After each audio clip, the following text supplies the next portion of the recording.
Good afternoon friends, welcome to Amrita IAS Academy. Today's topic is historical background of Indian Constitution. This constitutes the very first topic in Indian polity, and you know that this topic is very important from examination point of view, both for the preliminary as well as for the mains. In the preliminary, almost in every competitive examinations, we find questions related to this topic.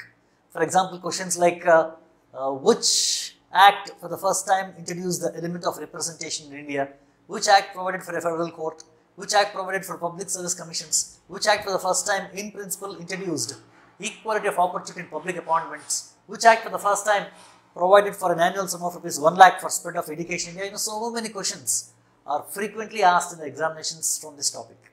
Therefore, candidates required to have a proper understanding of several acts related to this topic. Also, the candidates required to have a good amount of understanding on the various other proposals that were put forward by the British in the form of Cripps Mission Plan, Cabinet Mission Plan, Simon Commission Report, and the Communal Award. So many other proposals that had come by the British, they also form a very important part of this topic.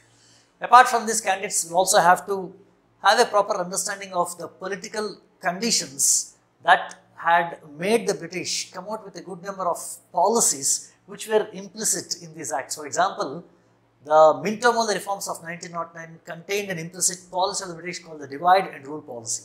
Okay, so an understanding of all these policies also is very important for candidates who are preparing for competitive examinations. The candidates required to have an overall understanding of the political conditions and the acts, how the acts had impacted the Indian political system, and the policies, the underlying policies behind those acts. Now, those are the critical areas from which questions are asked. In the preliminary and in the mains also sometimes, questions are asked in the form of trying to test a candidate's understanding of the acts and how they had impacted the nature of Indian politics. For example, a question like the Pitt's India Act had strengthened the position of Governor General so that the British rule in India is entrenched. Comment, a question like this. How the Pitt's India Act seeks to strengthen the office of the Governor General, a question like that.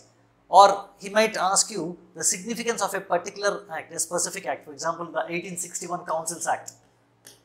It is very significant because this was the first act made by British Parliament after the British rule in India properly was implemented. Till 1858 what we had in India was company rule, East India Company rule, isn't it? And after 1858 we had the British rule proper because India was directly administered by the British government under the authority given by the British Queen. India became a part and parcel of the British Empire, and therefore the first act after such scenario was the 1861 Councils Act. That's the reason why examiner is very keen to test a candidate's understanding of such critical acts, my friends, because 1861 Act is a very important act because this act for the first time laid the foundations for administrative decentralization. This act for the first time officially recognized the practice of portfolio system. This act for the first time introduced element of representation.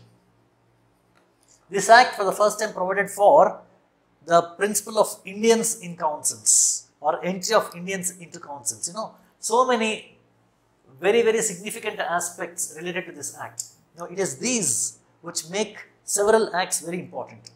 Now, candidates will have to have a proper focus when they are preparing for this topic.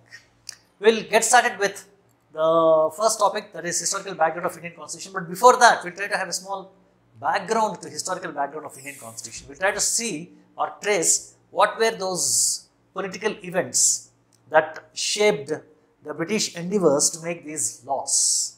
Now, we know that the East India Company was formed by a group of British traders called merchant adventurers. Merchant adventurers. They established the British East India Company in the year 1599. And you know that in the year 1600, the East India Company secured a charter from the British Queen which granted the East India Company monopoly trade rights over India. So, East India Company secured the monopoly trade rights over India. monopoly trade rights over India in the year 1600. It meant that no other British enterprise or no other British individual could trade with India apart from East India Company. East India Company secured the monopoly trade rights over our country, and this happened in the year 1600. So from the year 1600, the British East India Company began to establish trade relations with our country. Factories were established, actually they were not factories, they were actually trade centers, several trade centers were established starting from 1612, and the system of presidencies was introduced in India. And you know that there were three important trade centers for British which were later on recognized as presidencies. They became territorial conclaves of British sphere of influence in our country. And you know that the three important presidencies at that time were the Bengal, Bombay and Madras. These were the three important presidencies that were established by the British East India Company. And slowly the British, apart from establishing their trade relations, began to involve in political affairs of India. Now their products of trade also began to increase vastly. They actually came to India with a lot of interest in spices, isn't it? The Portuguese, Dutch, French, English, they all came to India with a lot of interest in trade in spices. But then, as the British slowly began to get enmeshed in Indian political and economic scene, the products of interest for the British also started to increase. And you know that as trade relations between India and England deepened, East India Company began to involve itself in political affairs of India. At that time in India, there used to be a political atmosphere of disunity. There was mutual distrust, disunity, there was intermittent rivalry between the various rulers in this country. Now we had a tripartite power struggle in North India. A tripartite power struggle was there in North India between three powers, the Mughals, the Marathas and the Sikh Federation. So there were three parties that were contending for political dominance over North India. Now this disunity gave a unique opportunity for the British. India lay as a subsidiary legatee to be claimed by the British.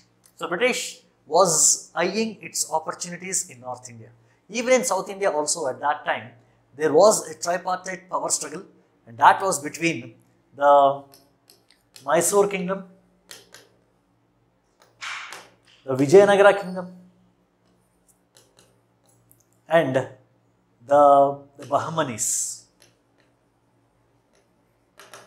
So there was a tripartite power struggle not only in India but also in South India. Not only in North India but also in South India. Now this gave a unique opportunity for the British to entrench themselves. So British got enmeshed with political affairs, and slowly British began to emerge as a dominant political force in North India. Now there was one war which was said to have laid the seeds of British rule in India, and that was the Battle of Plassey. The Battle of Plassey of 1757 is said to have laid the foundations for British rule in India. There was another battle called the Battle of Buxar of 1764, which established the East India Company as undisputed political power over North India. So since then, East India Company began to play a very, very important role in Indian affairs. And you know that after the Battle of Buxar of 1764, Robert Clive, who was the governor of Bengal,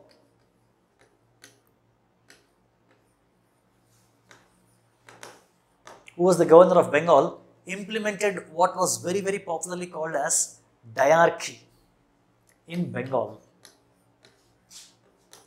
Diarchy was introduced by Robert Clive in Bengal from 1764 to 1773. So from 1764 to 1773, Robert Clive introduced diarchy in Bengal. Okay. Now, what is diarchy and how this diarchy impacted the nature of Indian political system is what we'll try to understand. Now, this diarchy was introduced in Bengal, as I told you, from 1764-5 to 1773. Now, diarchy actually means dual rule. Diarchy means dual rule. Okay. Now, through diarchy, the East India Company secured two governing rights. The one was called as the Diwani rights. And the second one was called as the Nizamat, the rights over Nizamat. Now, Diwani rights were rights over collection of land revenue. So, Diwani rights were rights over collection of revenue. So, East India Company secured the rights over collection of revenue over Bengal through what was called as the Diwani rights. And secondly, Nizamat was the right to administer civil justice in Bengal. So, right to administer civil justice. That was called as the Nizamat rights. So, the Diwani and the Nizamat rights were secured by the East India Company. It means the East India Company was governing subjects which included land revenue and administration of civil justice. The rest of the administration was left to Bengal Nawab. This was called as the dual rule or diarchy. The dual rule or diarchy. Okay. Some subjects of governance were administered by East India Company. The subjects were administration of civil justice and collection of revenue, and the rest of the subjects were handled by the Bengal Nawab. Now, we know today that the diarchy that was introduced by Bengal was a total failure, because this scheme of administration brought a diverse between functions and revenue. So, responsibilities were entrusted on Nawab, but he had no revenue at his disposal. So, this diverse between revenue and responsibilities was the primary reason for diarchy being an utter failure in Bengal. And you know that by 1773, the East India Company began to perform political functions as well. The East India Company's representatives began to interfere with affairs of administration in good number of countries, good number of states in India. So, this was the scenario. However, a very paradoxical situation started to arise by 1773. Now, you know that in 1773, the East India Company faced a very, very strange situation. The situation was that while the employees of the East India Company were making huge fortunes, East India Company was making losses. East India Company was making losses to an extent that East India Company was almost on a financial default in fulfilling its obligations. It was on the brink of bankruptcy. It was not able to meet its financial commitments, and it was on the verge of a financial default. It was in this compulsive circumstances that East India Company appealed for a loan with the British government. Okay, so East India Company was forced to appeal for a loan with the British government. Now, this appeal made by the East India Company for a loan with the British government is usually described by a good number of historians as the East India Company signing its own death warrant. Why? Because for the first time, the British government got an opportunity to inquire into the conditions that were prevailing in India. Now, as I told you, the scenario that was present at that time was not very comprehensible for a good number of Britishers. As I told you, the employees of the East India Company were making huge profits, huge fortunes in fact. They were actually called as nabobs in England. The employees of the East India Company were called as nabobs, something which is drawn from the native nawabs, So, the employees of the East India Company, the bureaucrats of the East India Company, they were making lot of fortunes, and all the wealth was being siphoned off to the shores of England, where they constructed big palaces and where they lived a lavish lifestyle. They were then, dubbed as nabobs. And that was the reason why employment with the East India Company was very, very coveted for a lot of Britishers at that time, because they could make a lot of fortunes. However, East India Company was making losses. Okay. a committee was appointed by the British government called the North Committee, which inquired into the situations. And there was another committee that was appointed to recommend on the reforms that were to be introduced in India.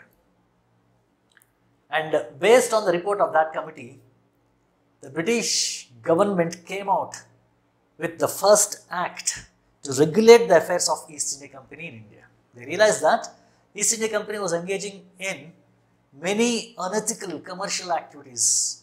The employees of the East India Company were receiving presents, bribes, they were extorting from the native Indian rulers, and the trade practices that were being followed by East India Company were not very fair. Okay? So it was to regulate the affairs of East India Company that an act was made by British Parliament called the Regulating Act of 1773. So for the first time, the affairs of East India Company came under the scanner, under the scrutiny of British government starting from 1773 onwards. Okay? So from here, we can say that British rule proper had begun in our country.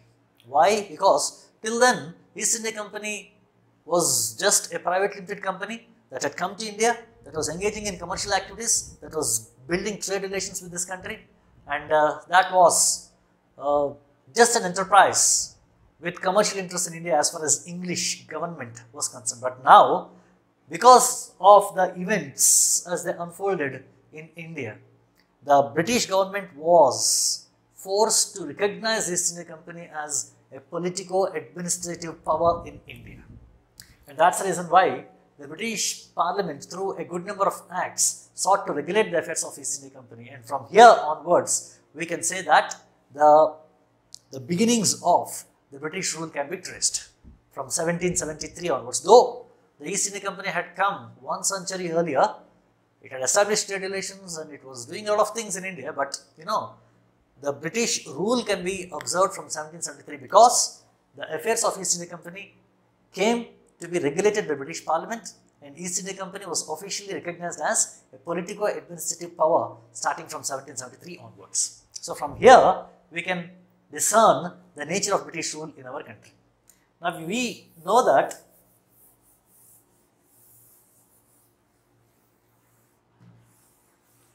starting from 1773 onwards, the British rule can be divided into 3 distinct phases. The first phase is described as era of mercantilism. Era of mercantilism.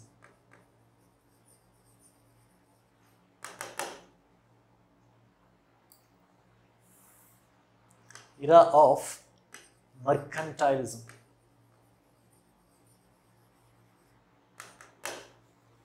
This was the first phase of British rule in India.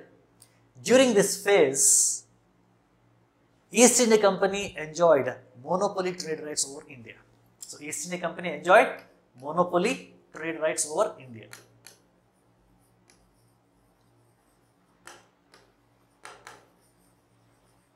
Okay. East India Company engaged in aggressive territorial expansion through various policies. You must have heard about the policy of subsidiary alliance, through which the paramountcy of East India Company was to be recognized by the native princes, and thus East India Company could expand its sphere of influence over a good number of territories in our country without having to fight wars.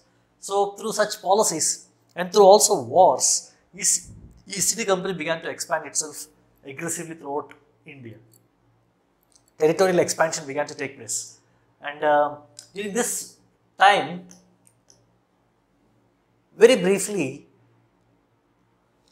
India had favorable terms of trade with England.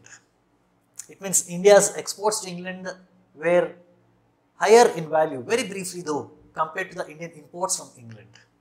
However, situation was very soon to be reversed, with India suffering an adverse trade relation with England. So this was the first phase, era of mercantilism. During this phase, East India Company enjoyed monopoly trade rights over India. East India Company engaged in aggressive territorial expansion. For a brief period, very brief period though, India enjoyed favorable terms of trade. That was the only time, very briefly though, India enjoyed favorable terms of trade. Very soon, India began to experience adverse trade relations with England.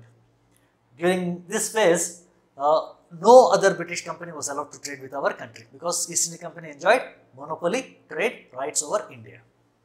And this phase continued from 1773 to 1813. So throughout this period, East India Company enjoyed monopoly trade rights over India. This was the first phase of British rule in our country. From 1773 to 1813, the era of mercantilism. Okay. The second phase is called as era of free trade. Era of free trade. And this phase extended from 1813 to 1858. Now we know that by the close of the first decade of the 19th century, Napoleon came to establish himself as the undisputed master over Europe. He extended his dominance over entire continental Europe. There was only one country that could resist the domination of Napoleon, that was England. The primary reason for this was England was having a very, very strong navy. England at that time was called as the Queen of the Seas. England was having a very strong navy and it could resist the dominance of Napoleon. And Napoleon realized that to hurt England, financial interests of England were to be first hurt. He decided that if he can in one way or other hurt English financial interests, that would weaken the English economy and thus England would be very easy to be defeated. Therefore, he introduced what was very popularly then called as the continental system in Europe. The continental system was introduced by Napoleon in Europe, through which the European markets were closed for British goods. The British ships were prohibited from entering European ports. So, Europe now stood denied as an economic opportunity for England. The European markets were closed for British goods. Therefore, the British entrepreneurs were looking for alternatives. They were putting pressure on the British government to abolish the monopoly trade right that East India Company had over Asia, over India, and it also had over Asia. So the British entrepreneurs were putting pressure on the British government to abolish the East India Company's monopoly trade rights over India, and therefore, through the Charter Act of 1813, the British government abolished the monopoly trade rights of East India Company and trade with India was thrown open for all the British subjects. That heralded the second phase of British rule called the era of free trade. That inaugurated the second phase of British rule called the era of free trade. So, trade with India was free. So, anybody from India could trade with England and anybody from England could trade with India. There were to be no restrictions on trade activities between India and England.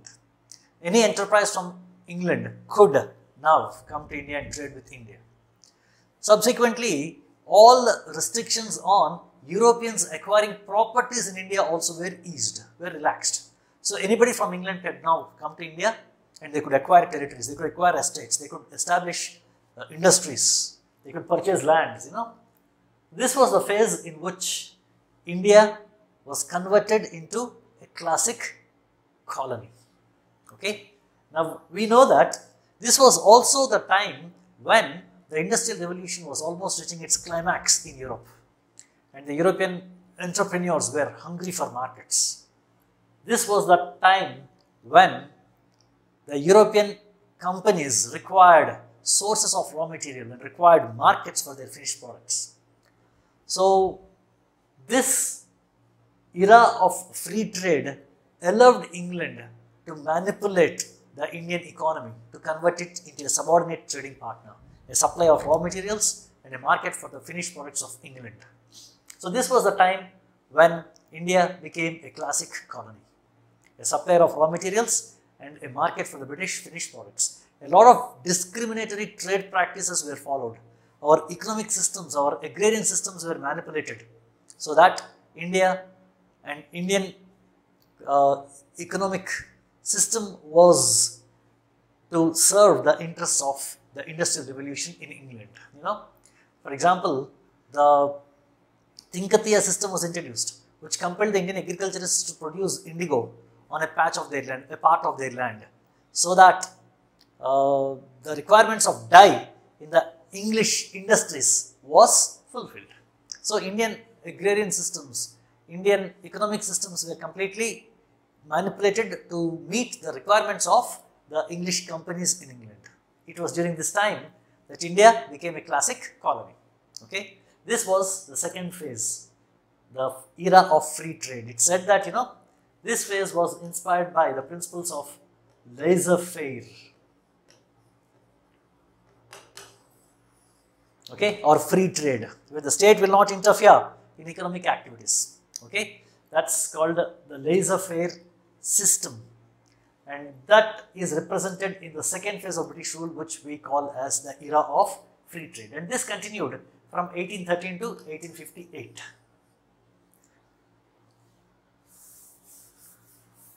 From 1858 onwards, we have seen the third phase of British rule in India, and that was called as the era of financial imperialism. Era of financial imperialism. Now, this phase is sometimes also called as era of industrial capital. Era of industrial capital. During this phase, what happened was, by 1858, the East India Company became redundant for England. East India Company had come to India, it established trade relations, it established presidencies, it organized governments, and it had continued to rule India for a significant period. So by 1858, on a pretext called Sipahi Mutiny, the East India Company rule was abolished in India, and the power to administer India was transferred directly to the British government.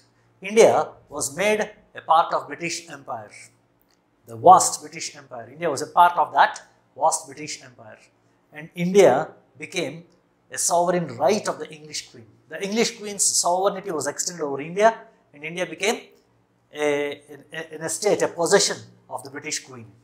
So India now belonged to the Queen. So it was felt that whatever revenues that were earned in India, if they could be plowed back into India to establish industries, to procure raw materials here, to sell these finished products in the Indian markets, and if the profits were just to be taken to England, that would suffice, isn't it? So the era of financial imperialism experienced the investments of Britishers in India for the most comprehensive, the most sophisticated and refined exploitation of our country. It was during this time India had experienced exploitation of an unprecedented scale. Exploitation that was very, very comprehensive and very sophisticated. That's the reason why the British rule during this time was usually considered to be the era in which India experienced drain of wealth. The drain theory put forward by Dadabhai Naoroji. And this era of financial imperialism, or the era of industrial capital, extended from 1858 till the time India became independent in 1947. So for roughly about close to 1 century, India experienced very, very high grade of exploitation, a very sophisticated exploitation. And this was the era of financial imperialism. Now, these are the 3 phases of British rule in our country. These were the 3 phases of the British rule in our country. And for implementation of these 3 phases of British rule, several laws were made by the British Parliament. So these are called as the Acts. Okay, Acts and laws are the same, my dear friends. Okay, so several acts were made by British Parliament to implement the 3 phases of British rule in India, and these acts were considered to be interim constitutions, because through these acts the British sought to organize a government in our country. Some of these acts are historic, some of these acts were path-breaking, and some of these acts can be considered to be the foundations of constitutionalism in our country. They were acts which provided for federation. They were acts which laid the seeds of parliamentary system. They were acts which decentralized power in India. They were acts which introduced representation in our country. So many acts were made, and in so many ways the British have contributed to constitutional development in India. Now we'll try to take a look at these acts, try to understand those important principles within those acts which are very, very relevant from the examination point of view. We'll also try and see how the questions have been asked in the examinations with respect to these acts. After we finish off with a discussion of all these acts, we'll look at a few questions that were asked in the previous examinations, and we'll try and answer those questions. Okay. So through these acts, as I told you, the Britishers have made the beginnings of constitutional reforms in our country. So the beginnings of constitutional reforms in India can be traced to the acts made by British Parliament. Okay. And as I told you, the British rule proper can be identified from 1773 onwards, primarily because of the fact that this year marks the enactment and implementation of the first act made by British Parliament to regulate the affairs of East India Company, and that act was called as the Regulating Act of 1773. The Regulating Act of the 1773. In many ways, this act can be considered to be a historic act, my dear friends. One reason for this is that this act was the very first act made by a European power to organize a government in a colony. You know that at that time, most of the world was under colonization, isn't it? The entire North America was under colonization.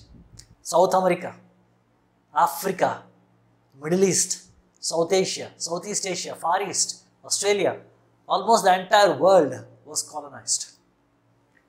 However, there was never an act made by a European power to organize a government in a colony. So this is the very first act made by a European power to organize a government in a colony. Therefore, by all counts, the Regulating Act of 1773 can be considered to be a historic act.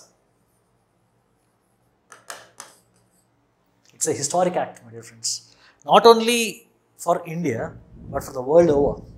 This was the very first act made by a European power to organize a government in a colony. Also, as far as India was concerned, this act can be considered as the first written constitution for India. However, it was not a constitution as it is understood in the modern sense, in the contemporary sense. Presently, we understand constitution is a document which seeks to protect individual liberty against abuse of power by limiting the authority of the state, isn't it? So, constitutional form of government is a limited form of government, we understand that. Therefore, though it was not a constitution in the modern sense as we understand it today, nevertheless, the 1770 Regulating Act can be still considered to be the first written constitution for India. It was the first constitution because it sought to regulate the affairs of the East India Company. Okay, that's how this act became very, very important. It's the first written constitution for India because it sought to regulate the affairs of East India Company. Also, the 1770 Regulating Act was the first act which recognized East India Company's politico-administrative role in India. You know, till 1773, for the purposes of India, East India Company was just a private limited company with a lot of commercial interests which could capture political power because of the disunity in India. However, as far as the British government was concerned, for the first time, this act recognized East India Company's politico-administrative role in India, and therefore, the government of the East India Company in India was made accountable to the British Parliament. So, this was the idea, right? That's the reason why this act for the first time introduced British Parliament's control over East India Company. British Parliament's control over East India Company's administration in India. Okay, so the British East India Company government was now accountable for its administrative actions in our country. However, we will see very soon that whatever control that was sought to be implemented or imposed on the East India Company's government in India proved to be illusory. We will look at the problems associated with this act very soon. The next important aspect of this act was, this act laid the foundations for centralized administration in India.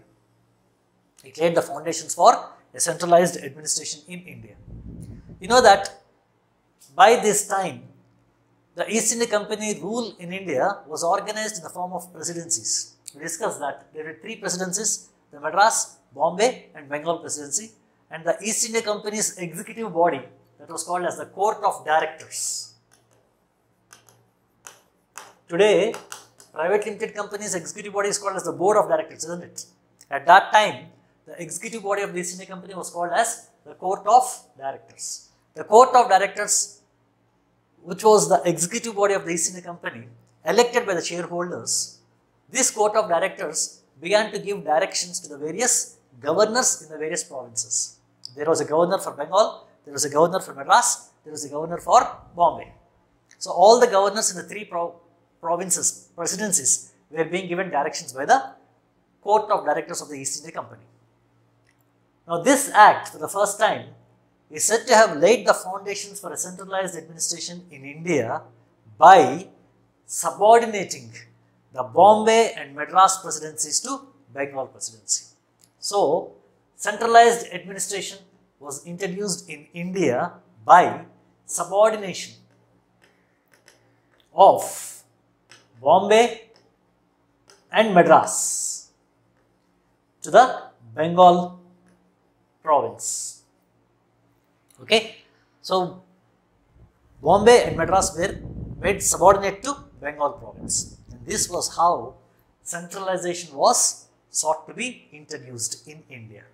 Secondly, this act also redesignated the governor of Bengal as the Governor General of Bengal. The Governor of Bengal was redesignated as the Governor General of Bengal. Mind you, he was not the Governor General of India as yet. He was only Governor General of Bengal. Okay, so Governor of Bengal redesignated as the Governor General of Bengal. Okay, the first person to have acquired the designation of Governor General of Bengal was Warren Hastings. He was the first person to be called as the Governor General of Bengal. Okay, so in principle, Bombay and Madras were subordinated to Bengal, and the Governor of Bengal was redesignated as the Governor General of Bengal. So this was how this act laid the foundations for centralized administration in our country. Now you will see that by and by the centralization, the process of centralization goes on strengthened, my dear friends. Till the time of the 1861 Councils Act, we will see that the process of centralization is continuous, is strengthened through every subsequent act, and there were reasons for that as well. Okay, so this act, another very important aspect of this act was that this act laid the foundations for a centralized administration in India. Fourth, this act for the first time provided for a Supreme Court. This act for the first time provided for a Supreme Court consisting of a Chief Justice and 3 other judges.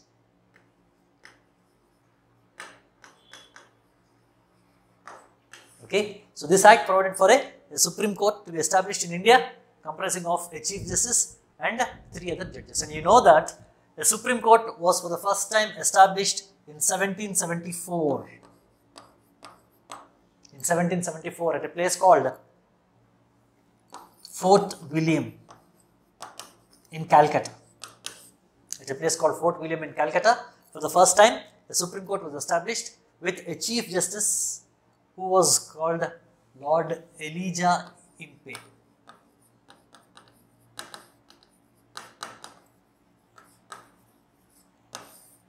Okay, with a Chief Justice called Lord Elijah Impey and 3 other judges, the Supreme Court was for the first time established in 1774. Okay, so this act for the first time provided for a Supreme Court, right? And also, this act imposed certain restrictions on the composition of the Court of Directors and made the Court of Directors accountable to the British Parliament. The Court of Directors, I told you, was the executive body of the East India Company. It was the executive body of the East India Company. Now, the Court of Directors were elected by the shareholders of the East India Company. And this act, the 1770 Regulating Act, imposed a restriction that there shall be 24 directors in the Court of Directors having a 4-year term, each having a 4-year term, with 1/4 getting elected every year. Okay, so there should be 24 directors in the Court of Directors, all elected for a 4-year term, with 1/4 retiring every year and 1/4 get elected every year. Okay, so this was to be the composition of Court of Directors, and this Court of Directors was made accountable to the British Parliament for all its actions pertaining to revenue and administration. The Court of Directors was made accountable to the British Parliament. Okay, so this was how the British Parliament's control over East India Company, superintendence over East India Company, was established through the Regulating Act of 1773. Now, we can see that there are a lot of novel features as far as this act was concerned. You know, till that time in India, we were having absolute monarchs who exercised sovereign power over their subjects. They were not responsible to anything. They were not accountable to anybody. But here, we were seeing East India Company administration being made accountable to the British Parliament.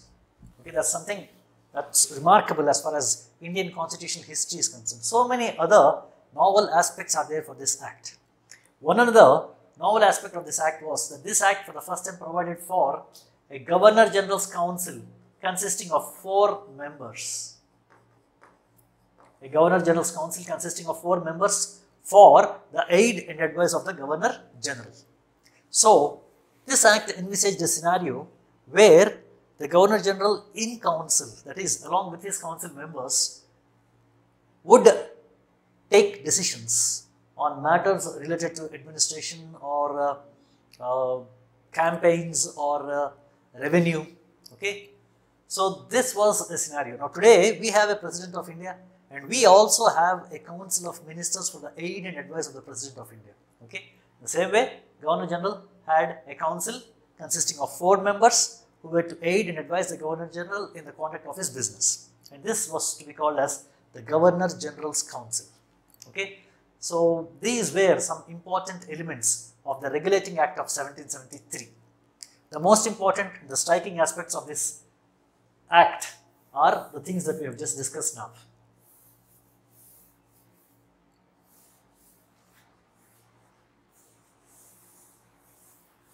Okay, now looking back, this act was the first act ever made by a European power to organize a government in a colony, and that's the reason why this act is considered to be a landmark event in the constitutional history not only of India but of the entire colonial world, my dear friends. Secondly, this act, as far as India is concerned, can be considered as the first written constitution for India, because this contained a set of regulations to organize a government in our country and to impose limits on the exercise of authority by the East India Company government in India. This act also, for the first time, recognized the East India Company's politico-administrative role in India. So, for the first time, East India Company was recognized as an administrative body as far as India is concerned. Of course, the problem was that this administrative body also was having certain commercial interests in our country, which was not very good. Thirdly, this act also for the first time introduced British Parliament's control over the East India Company administration in India. So, all the East India Company's administration was to be brought under the control of the British Parliament. We will see very soon as to why such control was not very, very strong. Fourthly, this act also for the first time laid the foundations for a centralized administration in India by subordinating the Bombay and the Madras presidencies to the Bengal presidency, and by redesignating the Governor of Bengal as the Governor General of India. Thus, a centralized administration was founded through this act. And as I told you, through subsequent acts, this process of centralization was strengthened more and more. And thirdly, this act also for the first time provided for a Supreme Court to be established in British India. And you know that the Supreme Court was subsequently established in 1774 with a Chief Justice and 3 other judges, and the problem was that this act, however, did not clarify on the jurisdiction of the Supreme Court. Also, this act laid certain conditions on the composition of the Court of Directors. This act provided that the number of directors shall be 24 and they shall have a 4-year term with 1/4 retiring every year, and this act also provided that the Court of Directors was to be accountable to the British Parliament for all its administrative actions in India. And of course, this act also provided for a Governor General's Council consisting of 4 members. A Governor General's Council consisting of 4 members also was provided through this act. So these were some of the important elements of the Regulating Act of 1773. However, there are a few things that we'll have to remember, right? Now, in the preliminary part of the examination, he can ask you questions on the various provisions of this act, okay? Like, what are the important provisions, right? Which among the following is true, not true? You know, like that. He can ask you some questions on the provisions of the Regulating Act of 1773, okay? More importantly, he might also ask us questions about the drawbacks of this act and how these drawbacks were subsequently rectified. Now, the first drawback was that this act designated the Governor of Bengal as the Governor General of Bengal. However, this act did not clarify on the relationship between Governor General of Bengal and the governors in the provinces.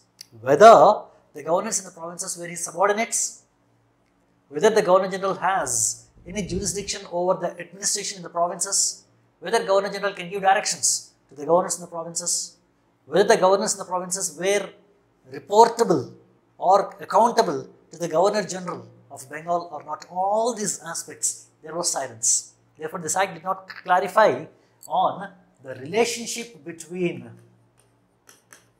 Governor General of Bengal and governors in the provinces.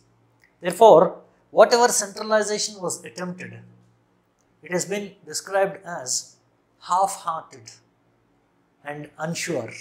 Okay? So, centralization was attempted, obviously. This act laid the foundations for centralization, but clarifications were not given on what exactly was the relationship between the center and the provinces.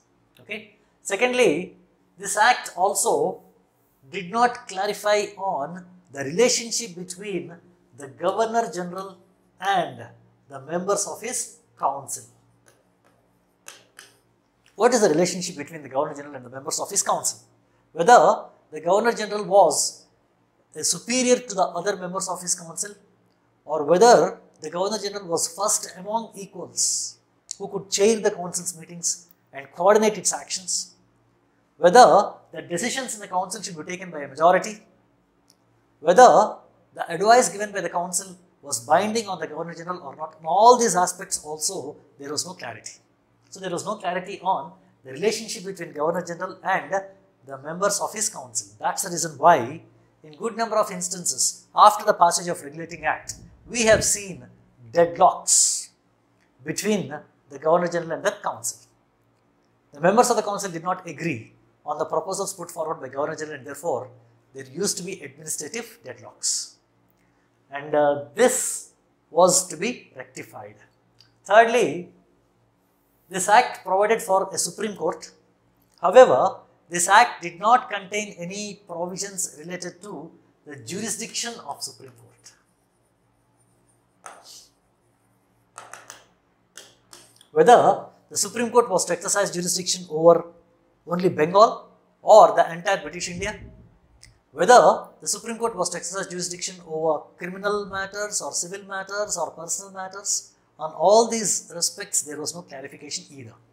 So, these were the 3 important drawbacks of the Regulating Act of 1773.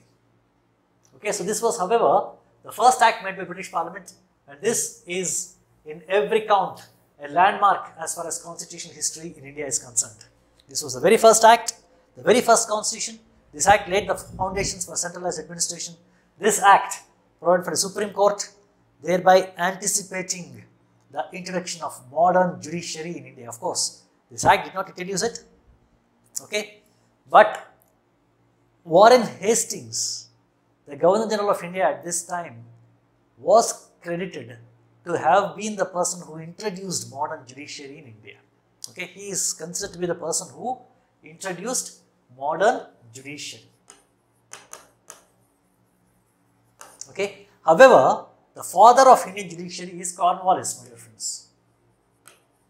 The father of Indian judiciary is Lord Cornwallis. But the credit to have introduced modern judiciary in India for the first time, in the first place, goes to Warren Hastings. Okay, this act provided for a Supreme Court. This act also, for the first time, imposed certain restrictions on the composition of Court of Directors, which was very important because the Court of Directors at that time were very corrupt, and there was a huge amount of nepotism at that time, and a lot of misuse of their position and privilege was evident, and that required to be controlled.